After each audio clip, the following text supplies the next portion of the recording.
DSC preparation కి మిగిలిన తక్కువ సమయాన్ని డిఎస్సి 2024 యాప్ లేదా DSC2024.com తో జాబ్ ని సాధించండి.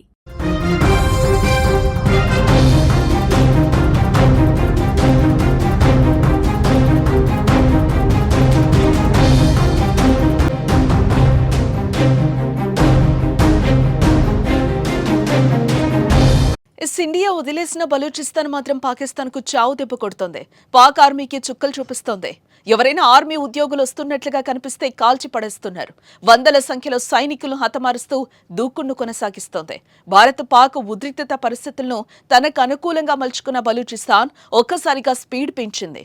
ఈ క్రమంలోనే 14 మంది పాక్ సైనికులను హతమార్చినట్టు బుధవారం ప్రకటన విడుదల చేసింది. ఆర్మీ కాన్వాయ్ పై దాడి చేసిన వీడియోను పంచుకుంది. తాము చేసిన ఆ దాడిలో 14 మంది సైనికులు చనిపోవడంతో పాటు చాలా మంది పాక్ సైనికులు గాయపడ్డారని, వాహనాలు ధ్వంసమయ్యాయని బలూచిస్తాన్ ఆర్మీ తెలిపింది. అయితే ఈ దాడి మే 9వ తేదీన పంజ్గర్లో జరిగినట్లుగా పేర్కొంది.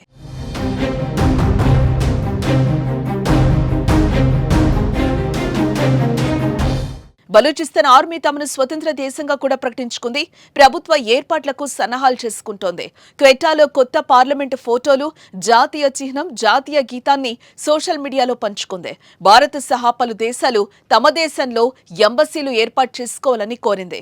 భారత్ తమ జట్టుతో క్రికెట్ కూడా ఆడాలని విజ్ఞప్తి చేసింది. తమను దేశంగా గుర్తించి కరెన్సీ, పాస్పోర్ట్ జారీ వంటి ప్రాథమిక అవసరాలకు నిధులు సమకూర్చాలని ఐక్యరాజ్య సమితిని అభ్యర్థించారు. అలాగే తమను పాకిస్తానీయులను ఒక్కటిగా చూడొద్దని భారత మీడియాను కోరారు.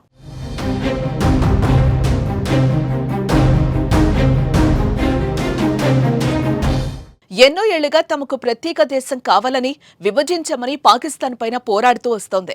పాక్ సైన్యాన్ని ఎదుర్కొంటూ ప్రజల మద్దతును కూడగడుతూ పోరాటాన్ని కొనసాగించింది. చివరికి పాకిస్తాన్ వెన్ను విరగడంతో బలూచిస్తాన్ బుధవారం నాడు తమను తాము స్వతంత్ర దేశంగా ప్రకటించుకుంది. భారత్ చేసిన యుద్ధం వారికి ఫలించింది. బలూచిస్తాన్ దెబ్బతో పాక్ రెండు ముక్కలైంది. బలూచిస్తాన్ దాదాపు పాక్లో 40% విస్తరించింది. ఇప్పటికే భారత్ కొట్టిన దెబ్బకు విలవిలలాడుతున్న పాకిస్తాన్ బలూచిస్తాన్ ఇచ్చిన స్టోక్తో కోమాలోకి వెళ్లిపోయింది. ఇప్పటి వరకు బలూచిస్తాన్ పోరాటంపై కానీ, వారు సైన్యం దాడులు చేస్తున్నా కానీ ప్రకటించలేదు. ఇప్పుడు వారు దేశంగా ప్రకటించుకున్నారు.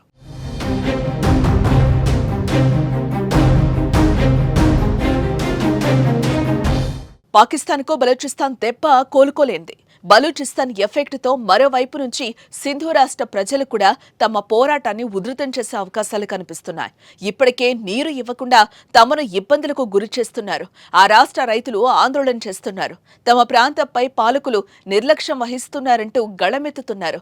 భారత్ సింధు జలాల ఒప్పందం రద్దు తర్వాత ఈ ఉద్రిక్తతలు మరింత తీవ్రమయ్యాయి. ఇలాంటి సమయంలో బలూచిస్తాన్ పోరాటాన్ని స్ఫూర్తిగా తీసుకుని చెలరేగితే పాకిస్తాన్ పరిస్థితి అగమ్యగోచరమే.